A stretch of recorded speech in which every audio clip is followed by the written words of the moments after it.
All right, we are. I love when technology works, and I didn't want to be embarrassed in front of like the technology person, Uh, right? The information technology person. Um, Welcome, everybody. So I am so excited to have this chat with State Representative Mark Baisley. Thanks for joining me today. Thank you, Priscilla. And I am just as excited as you and so thrilled that I did not have opportunity to make fun of you with failing right before my life. So that's good job. Thank you. Thank you. Thank you. I love when it works. As a music educator, I haven't had to use a ton of technology before COVID. So now I feel like I'm really proficient at Yeah. like Zoom. So, when it works, I'm really thrilled. So, Yeah. There's the wood section, the wind section, the string section, and the Zoom section now. Is that what right, we're doing? right. Exactly. I love your house. I was saying it looks like a Harry Potter house. Yeah. The library, you don't see how high does your library go? It goes all the way up to the ceiling there. So yeah, kind of, but yeah, that's one of two. So we can do a future one from my personal library down in my basement. I'm told it's not politically correct for me to call it man cave anymore, but yeah, I got my books. Love technology, as you know, but I love books. I love the smell of them. I like feel of them, and I like to be surrounded by them. So I have my own personal Dewey Decimal System in my personal library with, yeah, so I can show you how that's all laid out. And yep. I have in there, by the way, I have to share.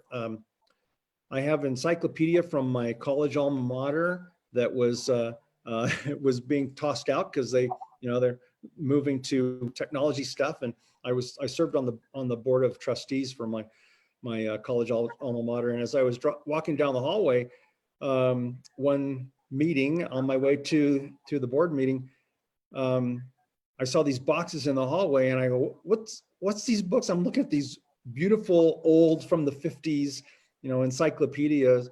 And they said, yeah, time to toss those. I go, no, that information is not, obsolete. That's wonderful stuff. Oh, I said, oh, I'd love to keep that. And it showed up on my front porch about a week later. God bless them. They thought, all right, if he'll make use of them. So I proudly displayed them. Yeah. That's an awesome story. Hey, I want to give everybody a little bit of a bio of you because there may be people who don't know you.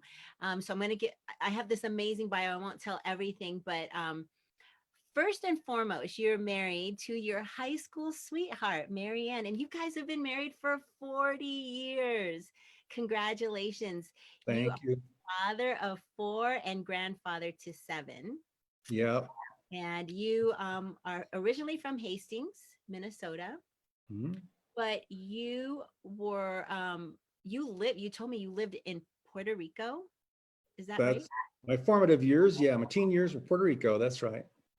And you did spend some time in South Africa.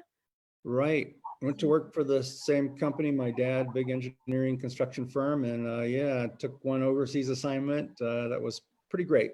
South Africa, that was a good experience. Yeah. So you are an engineer and you own your own company. And so you have spent your entire career in information technology, in aerospace, defense, education, and financial services. And you started out your involvement in community organizing, like in the Republican Party. And you can tell me a little bit more about that later on. But in 2018, you were elected to be a state representative for part of Douglas County and Teller, which is 49. Is that right? 39. 39, House District 39. Right.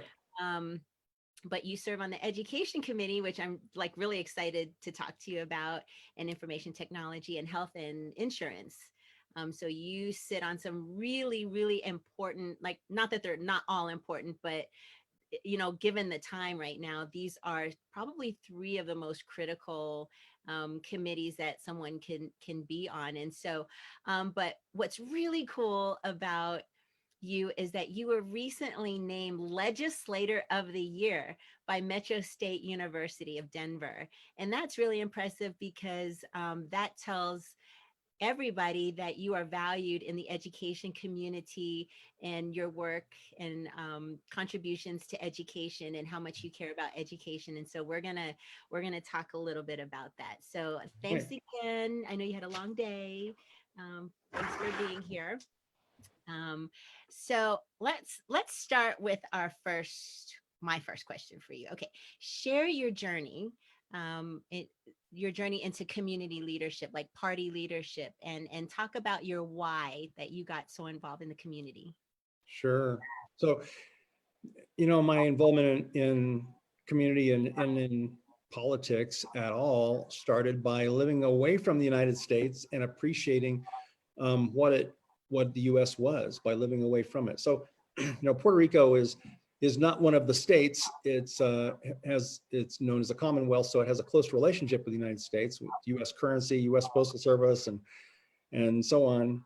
But it's quite different, and primary language Spanish, so I had to learn Spanish as soon as I got there. But I attended a fantastic school. Colegio San Antonio Abad is the name of the school in Humacao, Puerto Rico. And I was there for 2 years, I suppose, or maybe less than that. Anyway, I was 15 years old. And I remember lamenting to my buddy Raul about how I missed the good old US of A. It seemed like such a magical, special place that I was going to be away from for a long time. And one of the priests in this all boys boarding school that I was attending there overheard me. And it was a very serious academic environment. And he turns to me and says, "You are correct, Mr. Baisley. Your nation's a very special place. And if you want to understand why, you'll go read your founding document." And in that school, that Colegio San Antonio, if one of the priests said that to you, you were going to be quizzed on that in the hallway the next day. So I scurried down the library and I asked the librarian to show me the founding document of America, please. And I didn't know what I was asking for. He sure did. So he sits me down at a study desk and opens up some great big book that had the Declaration of Independence in there. And as I read the Declaration of Independence, my eyes got big. It was the first time I had read those words about the laws of nature and of nature's God, and about how we are endowed by our Creator. We're certain unalienable rights, among these life, liberty, pursuit of happiness. But it was the next phrase that really struck me. It was the one that says that governments are instituted among men to ensure these rights, and getting their powers from the consent of the governed. So the very purpose of government is written in the founding document of this nation. It still gives me chills to remember that moment. And that was the time that I said, boy, when I get big, I'm going to try to help preserve what those founders gave us, because it's so special. So that's my motivation. That's why I've been involved. The moment that I got involved really had to do with working in education. My first company, which I sold quite a while ago, 20 years ago. So I was supporting Jefferson County schools and working for one of the school principals, elementary school principal, who suggested that I get involved in the Republican Party, or through the Republican Party leadership, now known as the Leadership Program of the Rockies. And she says, "And my husband can recommend you." And I said, "Oh, really? Is your husband connected there?" And she looks at me like, "Really?" So she was married to Congressman Dan Schaefer, who was Tom Tancredo's predecessor. And I'm like, "Oh, I didn't know that." Anyway, that was how I got introduced to involvement in the party. So kind of took off from there. And I served as chairman of Douglas County Republicans and state vice chairman of the state party. And then made eye contact at just the wrong moment and ended up in as a state representative. And I'm real proud to serve both Douglas and Teller counties. Well, I feel really fortunate because I had another former vice chair of the state GOP, Leandre Golston, on the other day. So this is like 2 for 2, like really amazing to be leading in that level. So thank you, because I know it's a big volunteer position, and You got good practice hearing from a lot of voices about, what needs to be changed. And that's what's so amazing about, democracy, right? And hearing from so many different voices, it really prepared you to be a great leader. And now you're running for re-election. Yeah, Um, you've done an amazing job representing all voices. And so you and I actually met at my personal very first political activity as a brand new baby candidate running for CU Regent. I And you were remember. the first legislator, and you kind of pulled me aside and we had this conversation. I didn't know who you were, but you were such a friendly face and just so kind and warm. And I thought, wow, like this is an amazing experience for me. And I just felt so supported in my journey. So thank you again for just you. I think you're kind of slowly, unofficially becoming kind of a mentor to me. Um, Oh, I'll take it. continuing on.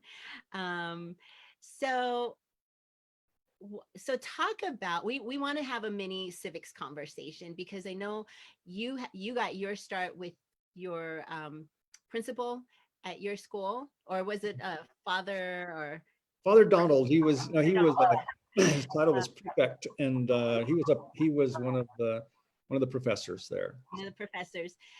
So let's kind of give like a mini civics lesson here. What are the powers and responsibilities of a state representative? So we're the legislative branch, so we make laws. That's our job. So, we involve ourselves at the micro level in everybody's business and mess up their existence. So that's what we do. If you walk out onto the House floor, you will see in 3 places and in every committee room, in the back of the room, there is a copy of Colorado State Statute, Colorado Revised Statute, as it's called. So, and it is something like 50 volumes. It looks like that, that set of encyclopedias that I was describing earlier. It's way too many laws, but it is what the legislature does. Of course, of the 3 branches, the executive, which includes the governor, and then the judicial, which is the courts. But this is the branch that makes law. So the general idea and the more noble idea is that we attempt to make life better for the citizen through new law, which most laws are simply modifications of what already exists, because it's hard to think of something new, but there are certainly areas of improvement everywhere. What happens, of course, typically is the folks that are on the left find new ways to manage the people's behavior, and those of us on the right trying to find ways to get out of the way and let the free market take off and do wonderful things, because that is natural law. So that's what we do. Ideas for new laws come in to us, usually from outside. Sometimes we show up with our own ideas, but a lot of times it's a county commissioner, excuse me, who comes in and says, hey, we need to work better with the state. Can you modify this law? And I can give you an example of that. You know about the 811 locate, call before you dig concept. Counties have to comply with that as well. And so every time they go to smooth out a road after the snow is melting off and giving it a washboard look, they have to call and get permission and have all the utilities marked. Well, they've been doing it for 70 years. They know where the utilities are. And so why do we put them through that? And so that's one thing I've been trying to change, and I'm going to try to change again next year. We didn't get that bill through this crazy cycle this year, but anyway, that's an example. There are a lot of ideas for better healthcare, for allowing drugs to be experimentally tried when someone is desperate, things like that. So if we can open things up, I'm all for that.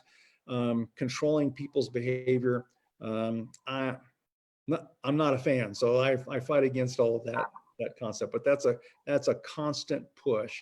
Is one side of the aisle is constantly trying to micromanage people's behavior, and I'm always pushing for life, liberty, and pursuit of happiness.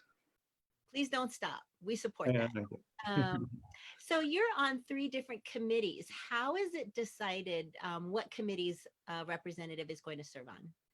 Each party leadership, so the minority leader in the House decides which of the 13 committees to appoint someone, and the majority decides theirs. So the Republicans leadership decides which Republicans go to the committees, and vice versa. So we campaign for what committee. So I campaigned like crazy as a freshman to be on the education committee, and I got a call in December of 2018 from Minority Leader Patrick Neville, and he said, "Hey, Mark, I want you to know I've made a decision. Congratulations. That committee education you keep bugging me for, uh, you got it. That's yours. But says the bad news, I'm also putting you on health and insurance." And I said, "Why is that bad news?" And he goes, "That was like your seventh choice."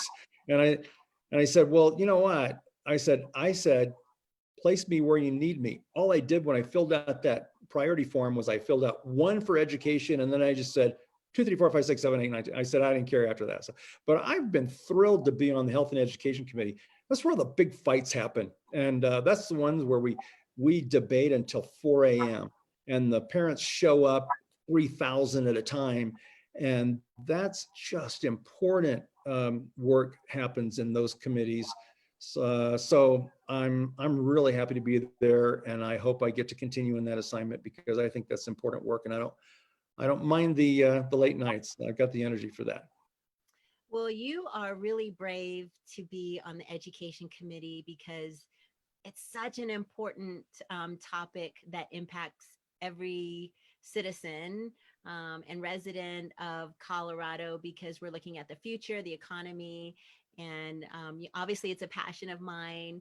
We've had, I've been in education for 27 years, um, 3 of those years as a principal, 2 of those years as a full-time teacher evaluator for Denver Public Schools, and then summer school principal for DPS, helping second language learners and educators help differentiate their education and become ELA certified. So it's such a complicated issue when we're educating a transient population.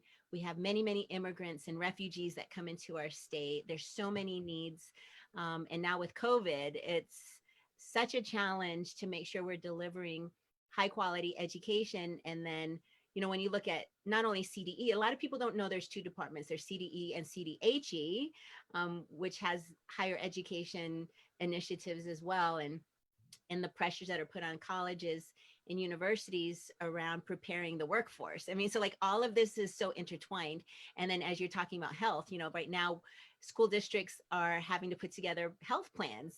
And how are we going to go back to in-person teaching, and how is it going to be safe? And so parents on all different places on the spectrum have different opinions, and I'm sure you're hearing from all of them. And so God bless you for having to talk through and make the best decision on behalf of a big population, because there's no one size fits all. Not everybody's going to be happy with your decision. And we have something in education where we say you might have your say, but you don't always get your way, right? And so we have to learn how to advocate for the things that are important to us, but also being kind enough to understand that we may have some compromises that work, but it can be challenging. I mean, I'm sure that's what you face as a legislator,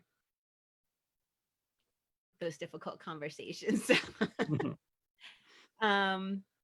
There was something that I read about in the education committee, and that was a $250 teacher tax credit bill that was discussed. Can you talk a little bit more about what those conversations were like? And I remember seeing that it didn't pass, but talk to us about what that bill was. Yeah. I hope we can revisit that bill again soon. It probably won't come up again this next session because the budget's just been slaughtered by the pandemic. So, we have like a 12% loss of revenue that I know of. I'm sure it'll come out to be worse, and next year is not going to be much better. But I, I've always believed that our teachers, especially all educators, but our teachers specifically, who are on the front lines, who are managing classrooms, who have to know that topic, who have to convey that understanding to all those students and make sure they're all successful and all ready to go be self-supporting adults in the free enterprise world. Those are such valued folks on the front lines. They ought to be treated like the professionals that they are and paid very well. I'd like to see them paid a lot more. Like I'd be, if someone called up the vote for a 50% across the board increase, I would jump on it and say, let's go do that. I want to attract the professionals coming out of aerospace, for instance, or out of a finance career, and come have a master apprentice kind of an approach, bringing relevance. So you'll hear me say relevance a lot. I think that what's important is that we teach our students all the stuff that they're going to be tested on, but within the context of relevance, within aerospace, within the industry that are around here.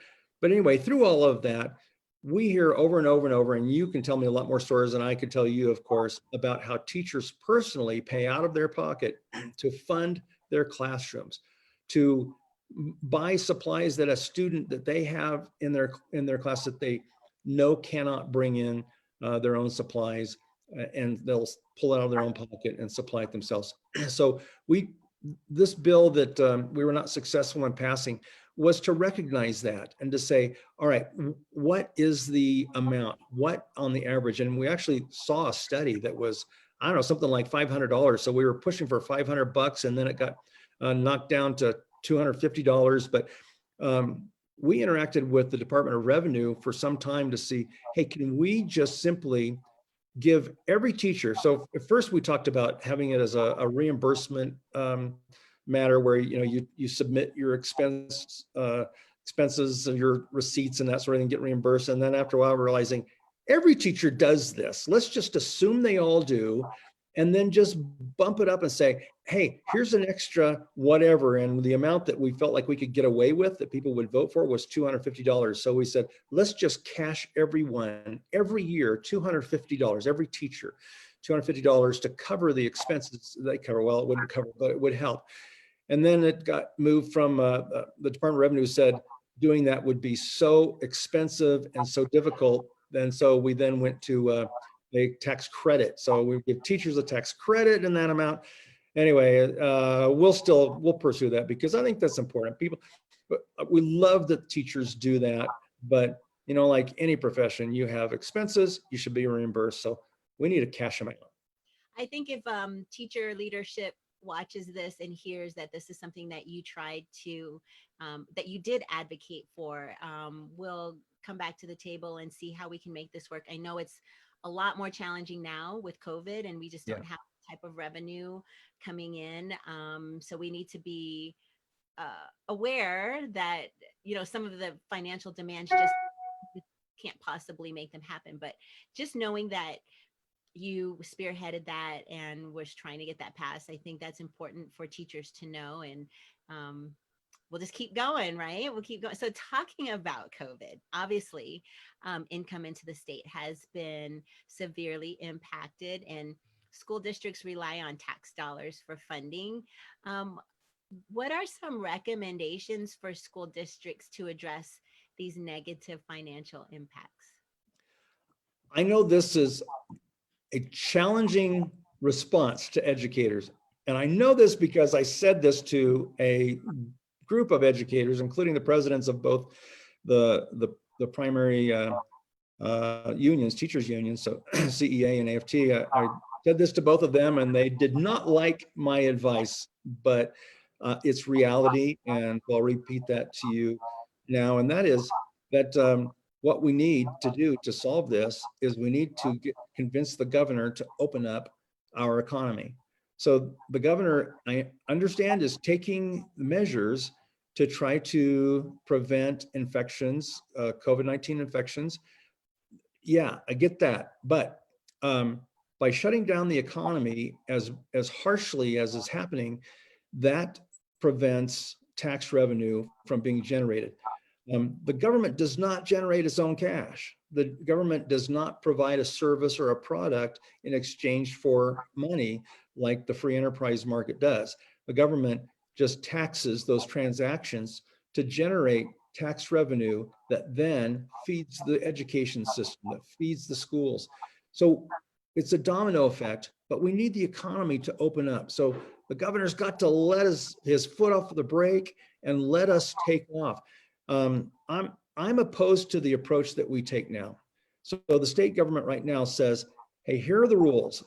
Wear these masks, shut these down, have these maximum gatherings. Restaurant, you can only operate at 30% or 50%, and giving them all of these specifics, that micromanagement that we were talking about earlier.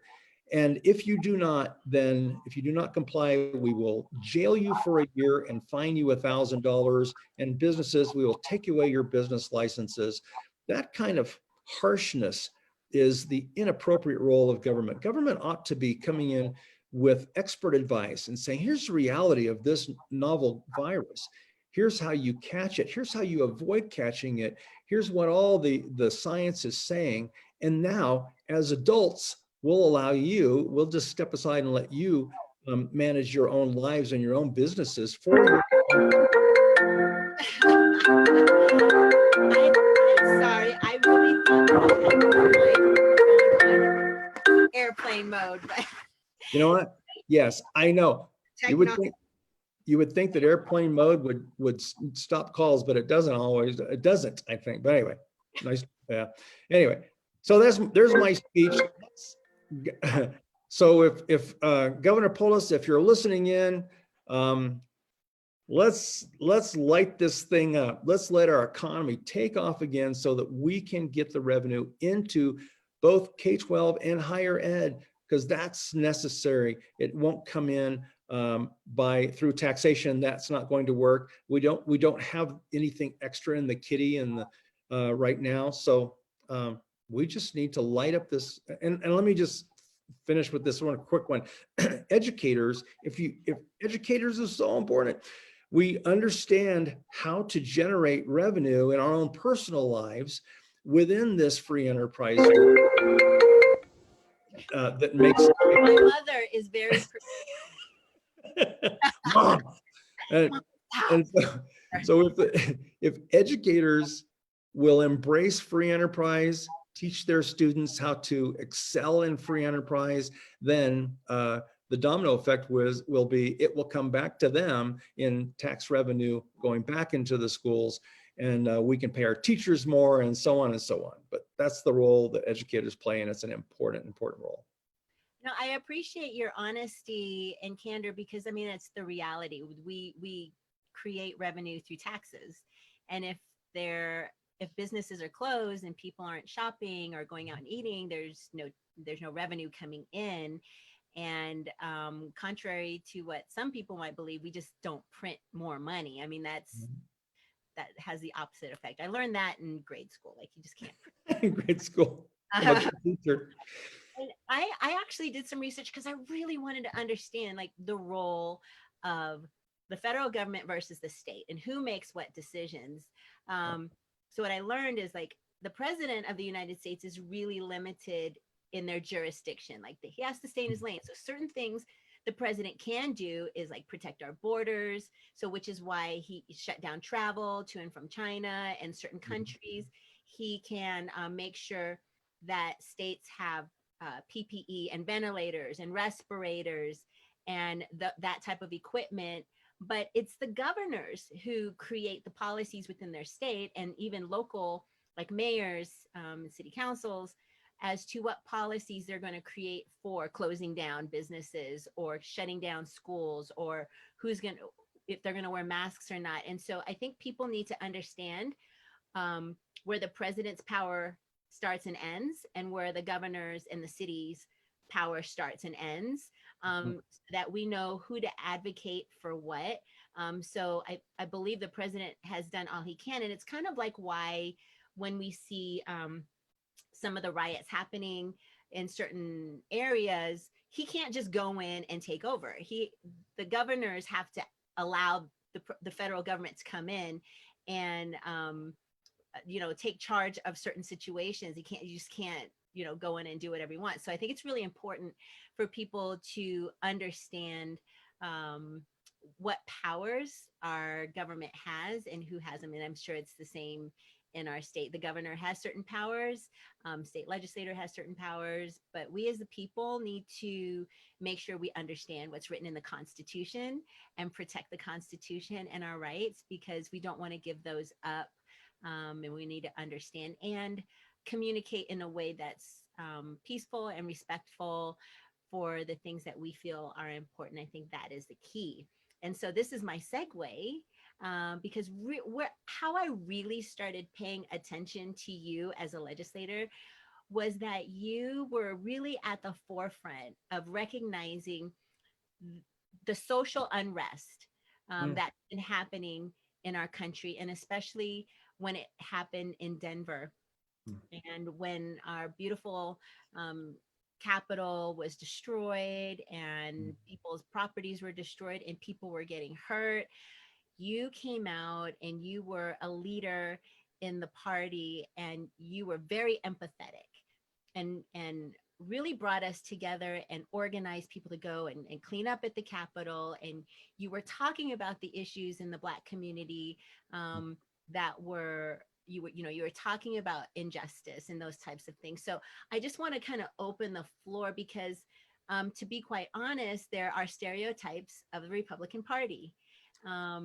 Yes, there are stereotypes of the Republican Party, and I'll just name it because that's what I do. You know, Republicans are just white male racist, rich white old male racist people, and it really saddens me that has become the narrative around what the Republican Party is. I consider myself a Frederick Douglass Republican, and so I really stand for life, liberty, choice, prosperity, and those types of things. And that's why I identify with the Republican Party. And again, when I first met you, you were none of the things that the stereotype is out there. And so talk to me about the courage it took for you to just kind of step out and lead and just go public with your thoughts. Well, I also consider myself to be a Frederick Douglass Republican, by the way. And the only intimidation for the live video feed that I did from the Capitol right after the riots first began was the technology. It was the first time that I had done one of these, a live feed onto Facebook, and I redid the first 10 minutes because someone texted me. My daughter texted me. She goes, "You're not broadcasting anywhere, Dad." Anyway, so I'm going, oh, so I had to go back and repeat everything I said from the first 10 minutes, I guess. But here's what struck me. It's such an amazing honor to work in that building. I mean, it's like a cathedral, which, by the way, I think it should look more like servants' quarters. I keep thinking that when I'm in there, but it's the people's house. It's over 100 years old. The desks that we sit at are 100 years old. It's an amazing place, a place where people should feel more invited than they do. It's a little intimidating, but people should be there and be there frequently. And and the inside is still gorgeous, by the way, but the outside, boarded up. There are some broken windows in one of them because a bullet went through it on the first night of rioting, and I certainly remember that. Leaving when the rioting was just beginning, and it was protesting, and then it turned into violence, and it was all of a sudden, wow, that's a bullet that came into an office through that broken window. Was pretty shocking. And I still am shocked when I go in, and I'm there frequently, even though we're out of session. I'm there at the Capitol frequently because I bring constituents in for tours and for meetings there, because I think they ought to be in there as much as possible. And we walk past the boarded up doors and windows. Anyway, here's how it broke down to me. So I'll kind of relive that moment. people were appropriately, including me, exercised in a huge way for the death of George Floyd, for other deaths where someone, for the sake of someone, the color of someone's skin, were to go way beyond what would be appropriate for arrest, for law enforcement. When those 8.5 minutes go by, we're witnessing a murder. It's just astonishing to me and so unsettling and so unacceptable that no wonder the nation rose up in protest. No wonder. And they ought to. They ought to say, this shall not stand. In this nation of freedom, this shall not stand. So that's appropriate. We need to demand better, and we need to demand that every law enforcement officer, that they treat every person that they confront like it was their mom, not like their mother-in-law, but like their mom, and treat them with that due respect. And I got to tell you that after living away from the U.S. for a while and coming back, 17 years old when I arrived back in the U.S. and first time I got pulled over by a police officer, I was so impressed, but just by the respect given me by that officer who pulled me over for driving too fast. And I thought, wow, that's how it ought to go. He treated me like he ought to treat his mom and me and any other citizen, regardless of color. So the protests appropriately happened, and that is our right, our First Amendment right, to peacefully protest. But then other people took advantage of that. The violence was a different thing. That was not protesting the murder of George Floyd or any of the other folks who got killed by someone overdoing it, the bad apple within our wonderful law enforcement agencies, who took on a prejudice role. And then the next people come in and they take advantage, and the Antifa groups and so on. And they are doing something, they are creating a chaos for another goal, but it is not in defense of Blacks who are unable to just drive down the street, without worrying about being pulled over. That's not what that part's about. And then the looting is something entirely different. That's not someone coming in and creating chaos. That's not someone protesting inappropriate law enforcement behavior. That's someone who's stealing because they are being opportunistic in a very selfish way. Anyway, it's just kind of breaking all that down and saying, come on, America, we need to step up. We need to not tolerate the violence. We need to not tolerate the theft. But we also need to not tolerate our law enforcement treating anyone other than with the deepest of respect when they pull them over, because they work for those citizens. Most of them do. And I think we all know that. And I support and love our law enforcement in a big way, but I think they all do need to be reminded, treat everyone like your mom.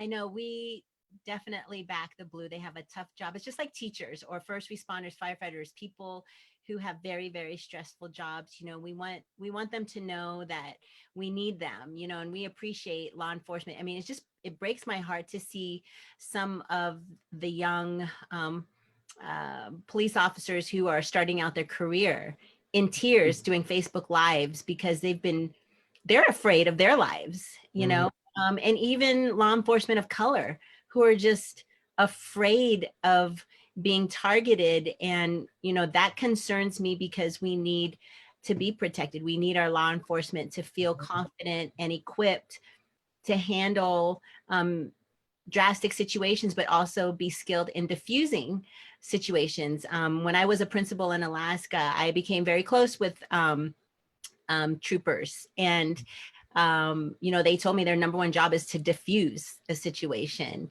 And that has stuck with me for many, many years, because unfortunately in education, we have to do shooter drills. Like, it breaks my heart. Another friend of mine posted on Facebook as a parent. He's like, it saddens me that my children have to go through active shooter drills at school. Like, this is the day and age that we're living in.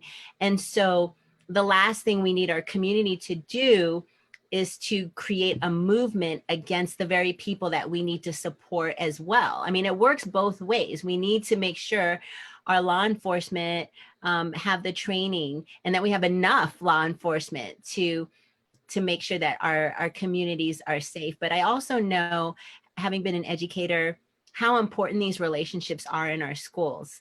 Especially in Denver, we have a huge, about 70% of our students are students of color.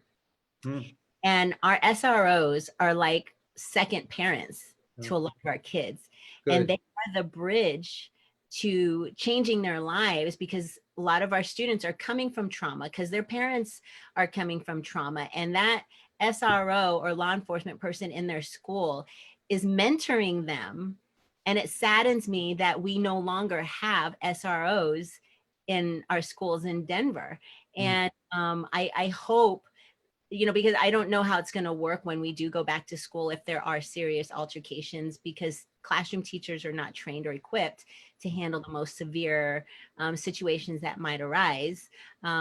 So I know our school board's going to have to make some of those tough decisions about, what that's going to look like, and school principals are going to have to decide. But, I just want to say that as a woman of color, who I want our law enforcement to know how much we love and care for them.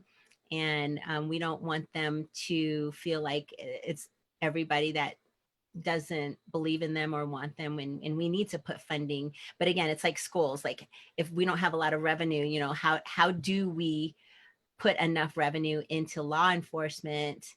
And how can we look at criminal justice? And so that's maybe where you come in as a legislator. When you hear criminal justice reform, that comes to you as a legislator, or does that go to the police department in different cities and counties? Like, what comes first? That's a great question. So typically it comes to the legislature first. So that did happen. It was Senate Bill 271 or 217, excuse me, 217 that did pass. I voted against it because I felt like it was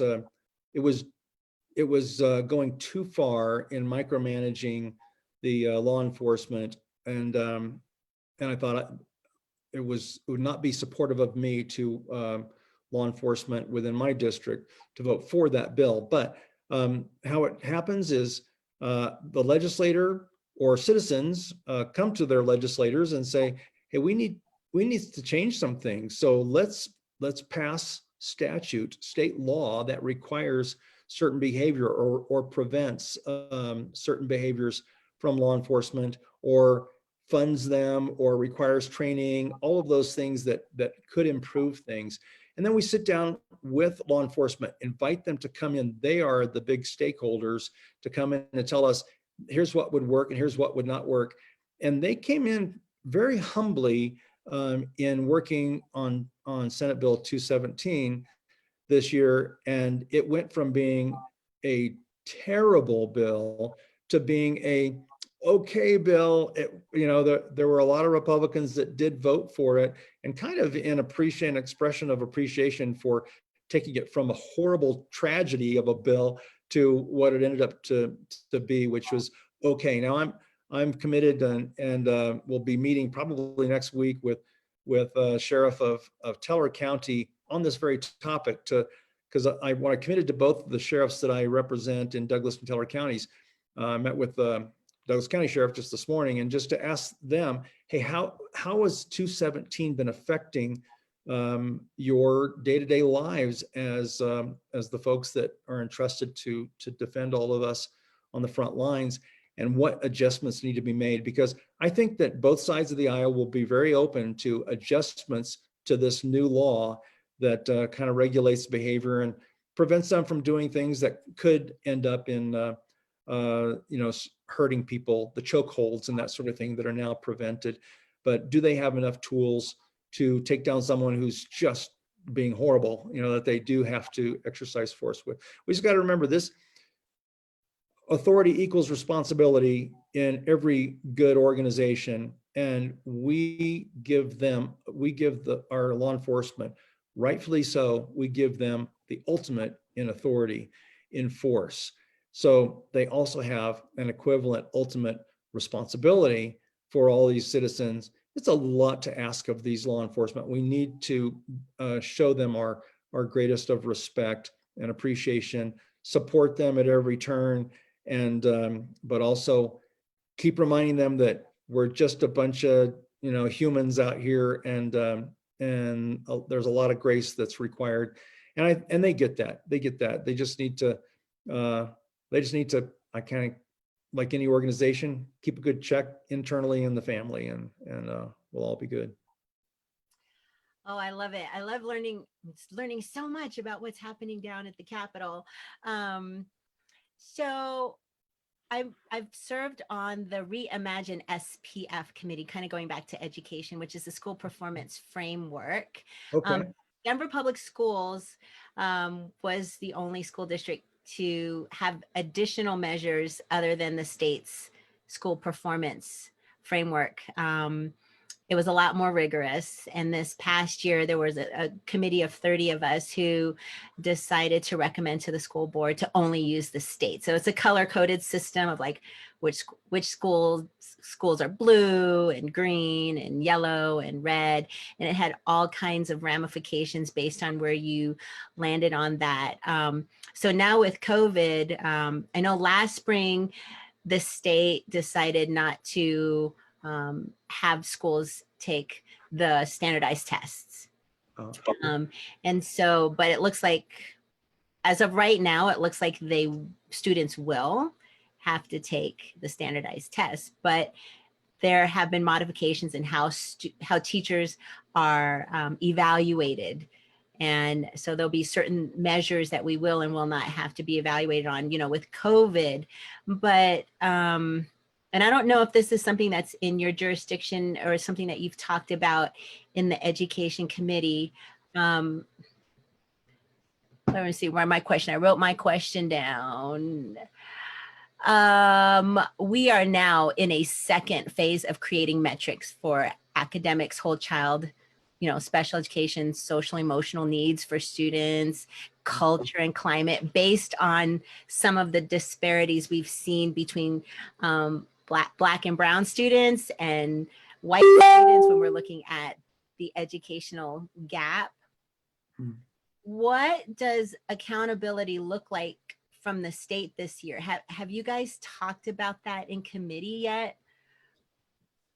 No, not specifically there. There's a lot of reporting though that school districts, that colleges, universities also come in and report to us on performance and performance based on a lot of different demographics. You know what you remind me of is something that I'm hoping to see, because I'm frankly kind of bothered by the racial categorization, because I'm afraid of that. What's that? Low expectations. That if we continue to tell people of color, children of color, that they're not going to be performing as well, then they won't, because they'll be expected. I think we need to expect them to perform magnificently for their own sake.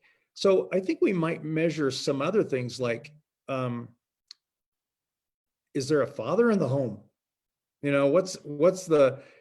If we measured something like that and started to realize that that outcomes in people's lives and people's education and so on has far more to do with their family situation and their support network around them than the color of their skin. I think maybe we can start realizing that we need to start improving their family situation, their lives, not improve the color of their skin. Because definitely have a whole nother hour on what's policies that have brought us to this point in our society, in our neighborhoods. I could talk a whole thing about like opportunity zones and some of the things like what the president has done with scholarships and things like that to kind of help address some of these needs that we're seeing. Yeah. Yeah. Um, I cringe, frankly, with most of the reporting. And they go, but the blacks didn't do so good on this. And I'm thinking, quit saying that. It's like, it seems so insulting. If I were part of one of the demographics that they talk to like that, I'd be really bothered.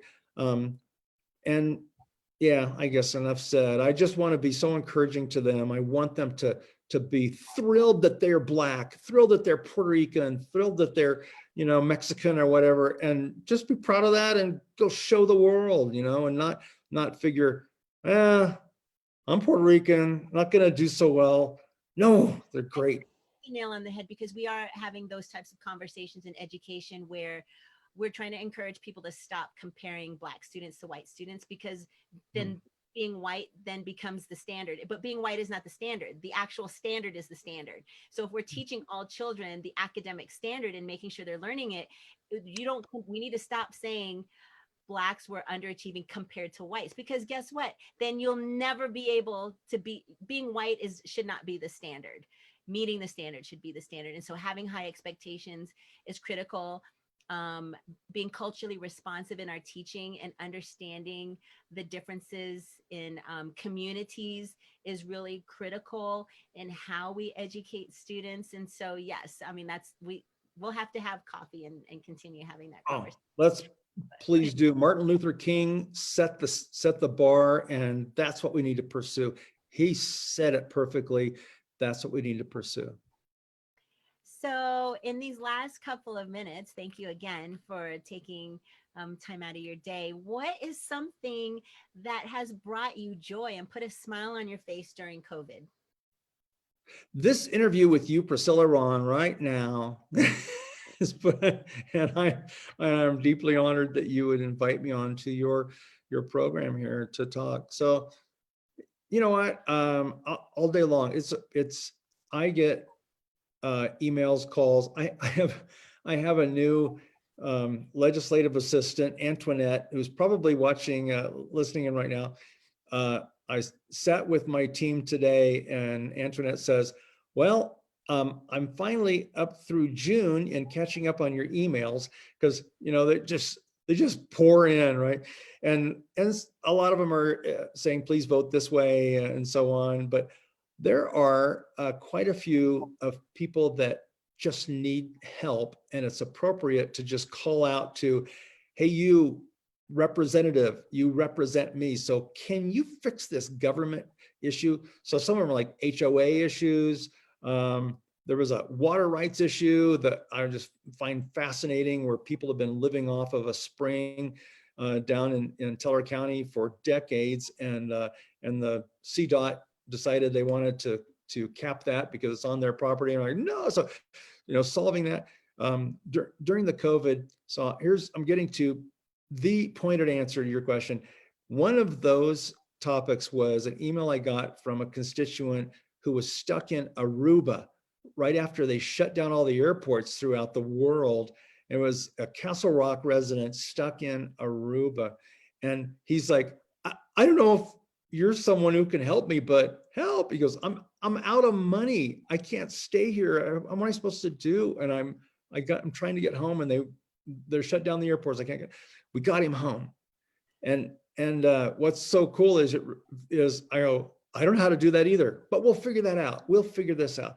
And so I started calling up Congressman Ken Buck's office, and he said, you know what? We actually have a program with funding to get people home who are stuck overseas. And the federal government was brought home 30,000 Americans who were stuck overseas because of the COVID shutdowns, and we got that guy home. So that's one of those little victories that gives me some joy. And we go, and he sent me a note when he got home. Made it. Thanks for the help. So little things you can do.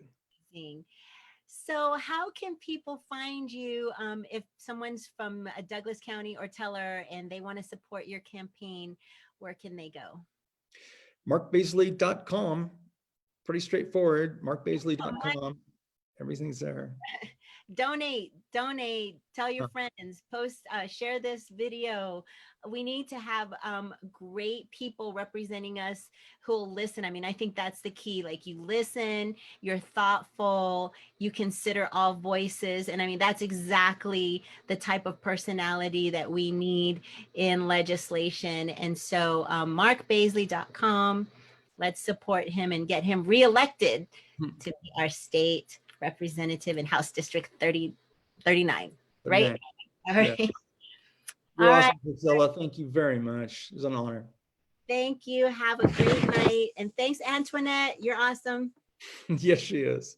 So is Kurt. Thanks all. Bye. Bye.